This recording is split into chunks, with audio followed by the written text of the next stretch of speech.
Salve, iniciados e amigos das artes ancestrais. Hoje, na ordem do dia, mais um tema deveras emblemático, inquietante e fascinante. O que representa a expressão "sou livre e de bons costumes"?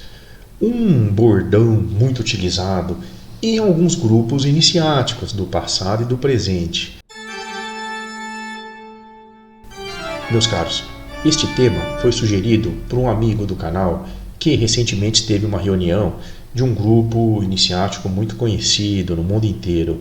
E em um certo momento, um cidadão lá se levantou, pediu o uso da palavra e disse que ia falar abertamente porque estava emocionado, precisava desabafar um pouco. Isso porque ele se considerava uma pessoa livre e de bons costumes, como todos ali. Então, esse nosso companheiro aqui do nosso singelo espaço estranhou um pouco, né? Falou, será que está adequada essa conduta?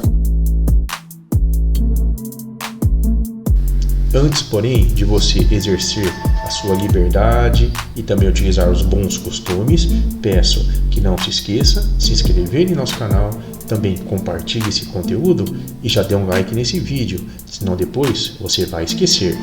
Muito obrigado. Nessa primeira viagem, vamos considerar a liberdade no sentido, digamos, do senso comum, do jargão popular. A pessoa, muitas vezes, entende liberdade como libertinagem, como autonomia, exercício do livre-arbítrio. Aquela velha história, eu posso me manifestar como eu quiser, porque estamos em uma democracia, todos são iguais perante as instituições, etc. e tal. Eu tenho liberdade, acabou aquele sistema lá de opressão da Idade Média, de alguma entidade aí dogmática. Então vamos lá, todo mundo é um ser pensante, autônomo, liberdade de consciência, de expressão e assim por diante. Liberdade nesse sentido, nessa amplitude, digamos, midiática, marqueteira, a gente vê muito hoje em dia, né, em vários ambientes aí culturais, universitários, de manifestações, etc.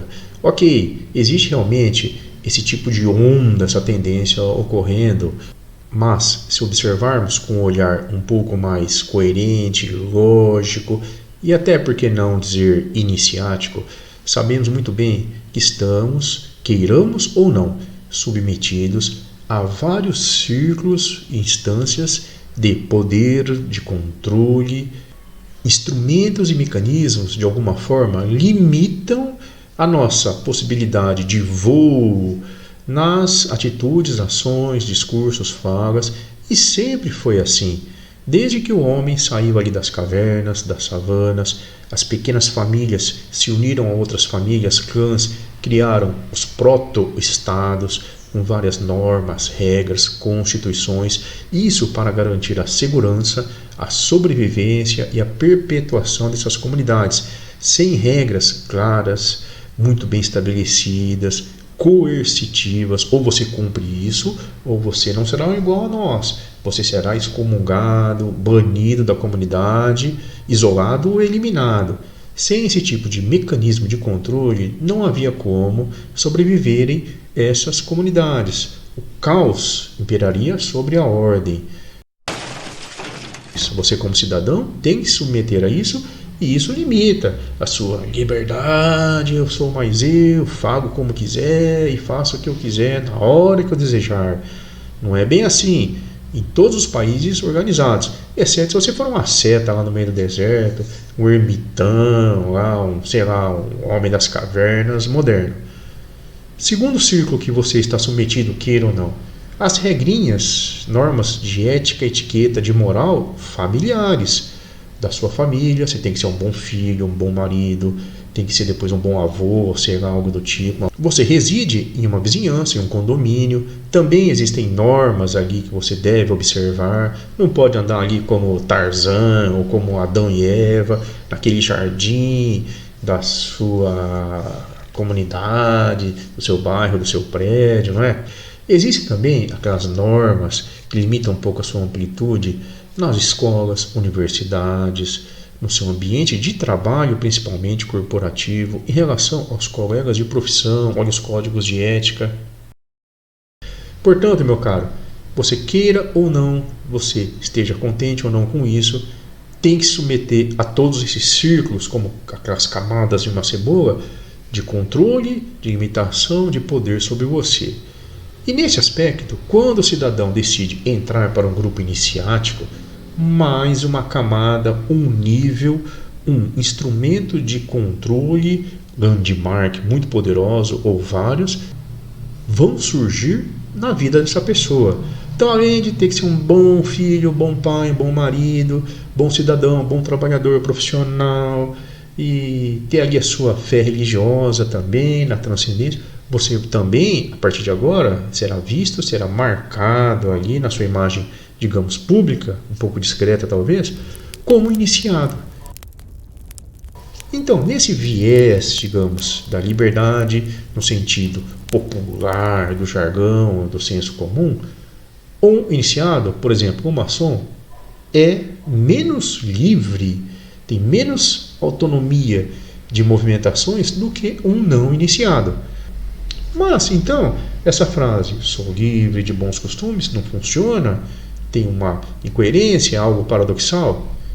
Calma, porque existe uma outra interpretação, uma outra análise. Vamos agora considerar aquele fator que possibilitou aos antigos hominídeos, os proto-humanos, a se tornarem pessoas, seres humanos, civilizados, digamos assim, contemporâneos como nós hoje. Qual foi o elemento que viabilizou essa escalada nos degraus da escada, daquelas antigas cavernas ou savanas, até o que somos hoje, nesse mundo estruturado, estabelecido, organizado, ordem sobre aquele antigo caos?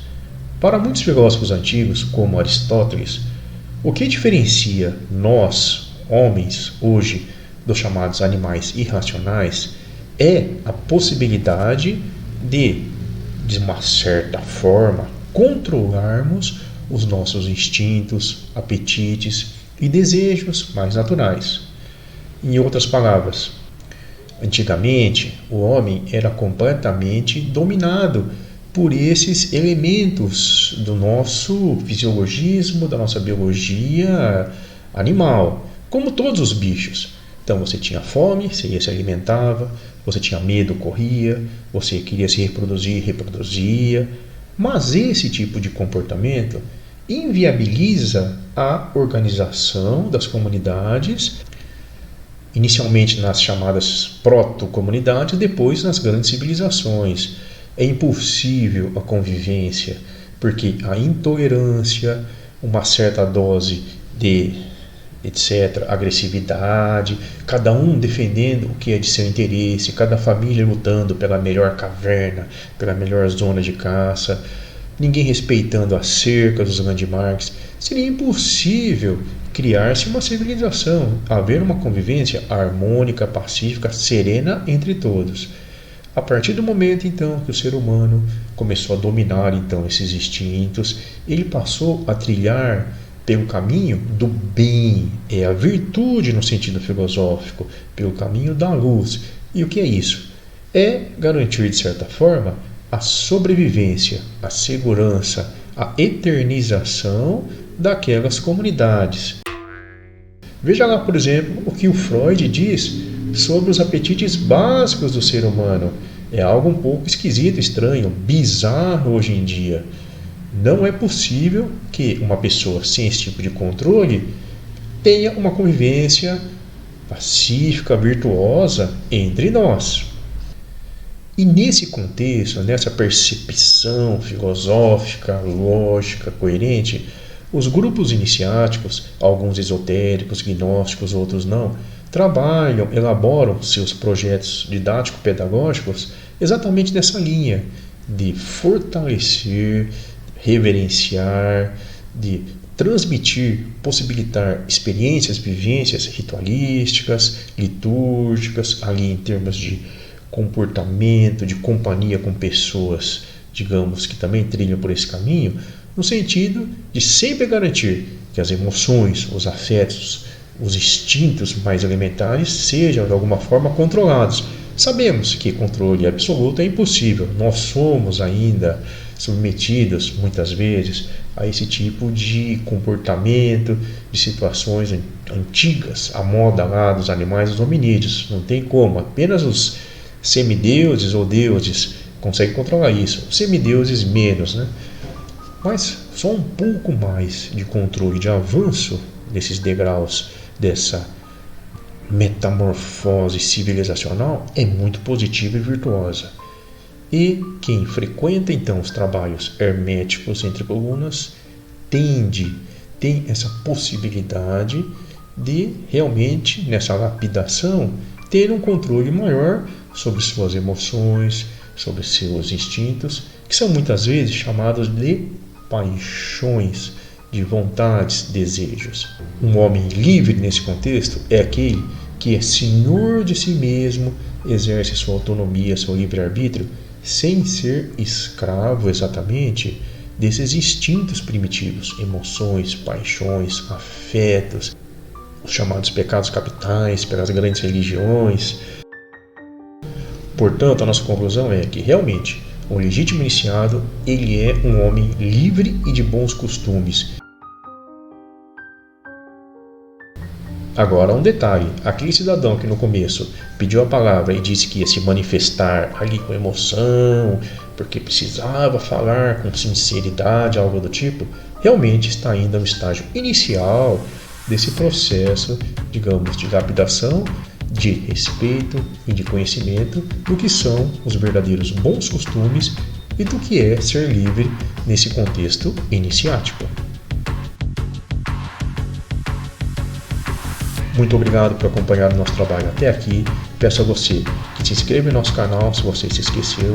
Também compartilhe esse conteúdo e dê um like nesse vídeo. Grande abraço, muito obrigado.